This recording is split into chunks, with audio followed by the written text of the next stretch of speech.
तो एक बार फिर से अब तमाम न्यूज़ मॉनिटर के दोस्तों का, दर्शकों का स्वागत है। खैर मकदम है, कुछ व्यस्तता की वजह से पिछले कुछ दिनों से हम सुबह का जो ये न्यूज़ बुलेटिन है वो नहीं ले पा रहे थे, लेकिन आज से एक बार फिर से वो खबरों का जो सिलसिला है वो शुरू करते हैं। सबसे पहले बात करते हैं कुर्मी महतो समाज की। आपको पता है कि झारखंड में कुर्मी महतो समाज जो है खुद को एसटी में शामिल करने की मांग को लेकर के लंबे समय से आंदोलन कर रहा है, और अब ये आंदोलन जो है कहीं ना कहीं और उग्र होता हुआ जा रहा है।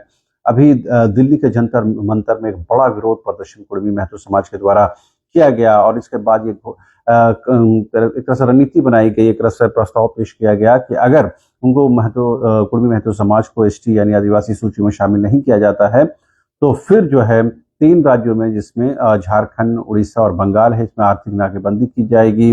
पिछले दिनों ये घोषणा भी की गई थी कि 20 सितंबर से जो है रेल टेका आंदोलन यानी रेल रोको आंदोलन शुरू किया जाएगा, और कहीं न कहीं केंद्र सरकार पर दबाव बनाया जाएगा। तो लेकिन लंबे समय से कुर्मी महतो समाज खुद को एसटी में शामिल करने की मांग करता रहा है। हालांकि आदिवासी समाज की तरफ से ही इसका मुखर तौर पर विरोध होता रहा है। देखना दिलचस्प होगा कि क्या केंद्र सरकार या राज्य सरकार पर इसका कुछ असर पड़ता है या फिर नहीं पड़ता है। इस बीच झारखंड लोकतांत्रिक क्रांतिकारी मोर्चा की पूर्व गुमला प्रत्याशी निशा भगत को पार्टी ने 6 साल के लिए बाहर का रास्ता दिखा दिया है, और कुर्मी महतो समाज को लेकर के उनके बयानों को लेकर के पार्टी ने कहा है कि ये पार्टी की सोच और फिक्र और उनकी विचारधारा के खिलाफ है। लिहाजा पार्टी ऐसे बयानों का समर्थन नहीं करते, लिहाजा पार्टी ने उनको 6 साल के लिए बाहर दिखा दिया है। निशा भगत ने इसको लेकर के जयराम महतो और उनकी पार्टी पर जमकर निशाना साधा है।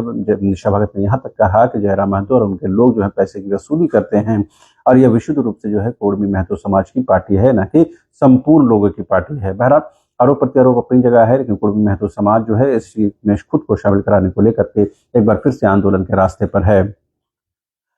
इस बीच घाटशिला उपचुनाव की तैयारियां शुरू हो गई हैं। झारखंड मुक्ति मोर्चा अभी वर्तमान में वहां के जो विधायक थे और राज्य में मंत्री थे रामदास सोरेन, उनके निधन के बाद वो सीट खाली हुआ है। वहां से माना जा रहा है उनके बड़े सुपुत्र जो हैं सोमेश सोरेन, उनको जो है पार्टी वहां टिकट दे सकती है, उनको मंत्री बना सकती है। झारखंड मुक्ति मोर्चा के साथ ही बीजेपी ने भी अपनी तैयारियां शुरू कर दी हैं। रघुवर दास ने तो यहाँ तक कहा है कि बीजेपी को इस उपचुनाव में भारी सफलता मिलेगी। साथ ही उन्होंने कहा कि जो घाटशिला उपचुनाव है वो कहीं न कहीं झारखंड की नब्ज को जो है वो बयान करेगा। देखना दिलचस्प होगा कि घाटशिला बाई इलेक्शन में जो जीत है वो क्या झारखंड मुक्ति मोर्चा रिपीट कर पाती है, जैसा कि मधुपुर में या डुमरी में उनको हुआ था। क्या उसी तरह की रिपीटेशन यहाँ पर घाटशिला में भी देखने को मिलती है या नहीं मिलती है। इस बीच रघुवर दास ने एक बड़ा आरोप झारखंड की हेमंत सोरेन सरकार पर लगाया है। उन्होंने कहा है कि झारखंड की जो सरकार है वो एक सिंडिकेट के माध्यम से, एक लॉबी के माध्यम से चलाया जा रहा है। उनका इशारा किसकी तरफ है वो खुद बेहतर बताएंगे, लेकिन उन्होंने साफ तौर पर यह कहा कि ये सरकार जो है वो मंत्रिपरिषद के भरोसे नहीं चल रही है, कैबिनेट नहीं चला रहा है, बल्कि इसे एक सिंडिकेट चला रहा है, गिरोह चला रहा है, जिसका कहीं न कहीं नेतृत्व जो है वो राज्य के मुखिया करते हुए नजर आ रहे हैं। ऐसा रघुवर दास ने आरोप लगाया है। इस बीच वित्त मंत्री राधाकृष्ण किशोर ने कहा है कि जीएसटी काउंसिल के द्वारा जो फैसले लिए गए हैं उससे राज्य को नुकसान होगा। उन्होंने इन फैसलों को अतार्किक तौर पर पेश करने की कोशिश की है। इस बीच चमरा लिंडा जो कैबिनेट मंत्री हैं, उन्होंने कहा कि नागाड़ा हो या फिर मांदर हो, ये झारखंड की पहचान है, लिहाजा अपनी संस्कृति को, अपने तहजीब और तमद्दुन को जो है बचा कर रखने की जरूरत है। उन्होंने कहा कि पढ़ा भवन हर जिले में या तमाम जिलों में जहाँ पर जरूरत होगी वहाँ पर इसे बनाया जाएगा। इससे पहले धूमकुड़िया भवन जो है कई जिलों में बनाया गया है, राजधानी रांची में कई धूमकुड़िया भवन है।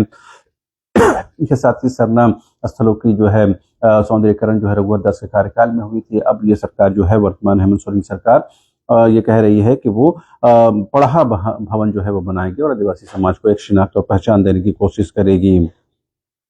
इस बीच शराब घोटाले में जेल में बंद विनय चौबे की तबीयत खराब होने के बाद उनको राज्य के सबसे बड़े सरकारी अस्पताल रिम्स में भर्ती कराया गया है। पिछले दिनों भी वो रिम्स में भर्ती थे, बाद में उनको शिफ्ट किया गया था होटवार। अब फिर से उनकी तबीयत खराब होने की वजह से एक बार फिर से उनको जो है रिम्स भेजा गया है। इस बीच बिहार में क्योंकि विधानसभा चुनाव है और वहां पर भी राजनीति जो उफान पर है, इस बीच वहां पर कांग्रेस जो है 9 सितंबर को दिल्ली में बैठक करने जा रही है, और ये माना जा रहा है कि सीटों के बंटवारे को लेकर के अंतिम रूप से जो है वो खाका तैयार हो जाएगा, और कहीं न कहीं इसमें जो है राहुल गांधी जो है वो लीड लेते हुए नजर आ रहे हैं, ऐसा जो जानकार हैं वो बता रहे हैं। इस बीच झारखंड में चैम्बर ऑफ कॉमर्स के चुनाव के नामांकन यानी नॉमिनेशन की प्रक्रिया भी जो है आज से शुरू होने जा रही है और इसको लेकर तमाम तैयारियां की गई हैं। ट्रंप को लेकर के खास बात यह है कि ट्रंप ने एक बार फिर से भारत के साथ जो है दोस्ती का हाथ बढ़ाया है और उन्होंने कहीं ना उनको ये एहसास हुआ है कि जिस तरह से भारत और रशिया और चाइना एक साथ आ रहे हैं उससे कहीं कहीं जो है यूएस को जो है नुकसान हो सकता है। लिहाजा उन्होंने कहीं ना कहीं अपनी तौर पर ये मोदी को, नरेंद्र मोदी को, भारत के प्रधानमंत्री को दोस्त कहा और ये कहा कि वो कहीं ना कहीं दोस्ती उनकी बरकरार रहेगी, लेकिन उन्होंने कहा कि बहुत फिक्र करने की बात नहीं है। तो ये कुछ महत्वपूर्ण खबर थी। इसके अलावा भी बहुत सारी खबरें हैं, उन तमाम खबरों पर हमारी नजर रहेगी, लेकिन अभी के लिए इतना है।